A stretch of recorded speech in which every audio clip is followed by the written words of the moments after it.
I'm playing something almost every week, and sometimes I want to talk about it.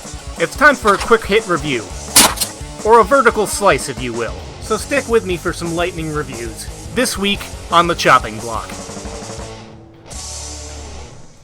I love Pokémon. When I was 9, my first gaming device I ever purchased with my own money was a blue Game Boy Pocket, and the first game that went with it was Pokémon Blue version. I've played every game since and have my own stories and accounts of the series. So of course I was going to get the newest entry. I chose to play Pokémon Shield, but let's be honest here. The differences between versions are negligible, and let's be frank. Most people know what a Pokémon game is by this point. You travel the world, gather new and interesting creatures, and make them fight, remembering type advantages while challenging various leaders until you can be champion of the region. You'll have a rival, fight some seedy or annoying organization, and probably have to save the world along the way. Also, since X and Y, there have been special Pokémon that do a transformation or a unique super move. Before it was Mega Evolutions, now it's called Gigantamaxing. That formula has remained very much unchanged. So what's new this time around? Well, the user convenience features and updates are more prevalent. All the Pokémon in your party gain experience from the very start of the game for every Pokémon you fight and or capture. World navigation features are all unlocked through equipment and menu options, and Pokémon you capture that are sent to storage are accessible at any time. Also, like in Let's Go Pikachu and Eevee,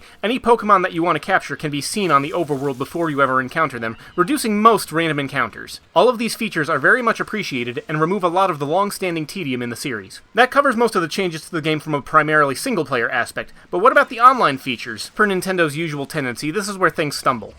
While the base online package is best described as passable, the fine minutiae leaves a lot to be desired. Surprise trading helps fill in the Pokédex, and it's fun to add random elements to your team. I wouldn't know what online battling is like right now because I tend to spend a lot of time breeding guys before I ever go into the fighting. The newest and one of the most heavily touted features is raiding, where you and 3 others team up to take down and capture powerful Pokémon. Too bad the matchmaking sucks a big fat one. This game attempts to incorporate an active social feed, but as I said before, the online is poorly done. There is no directly controllable refresh function, so you have to hope that relevant notices happen to pop up, including raids to join. Plus, if you want to do a raid, but can't get any humans together, AI will fill the remaining spots. And let me be perfectly clear, the ally AI and their Pokemon choices in raids seem to be composed of blithering idiots. I've never garnered such hatred for Eevee's helping hand move, or the simple presence of a Wobbuffet or a Solrock. I get that this is meant to incentivize teaming up with people, but as I said, the matchmaking sucks a fat one. Raid invites consistently expire or have some communication error associated, and the stated inability to actively refresh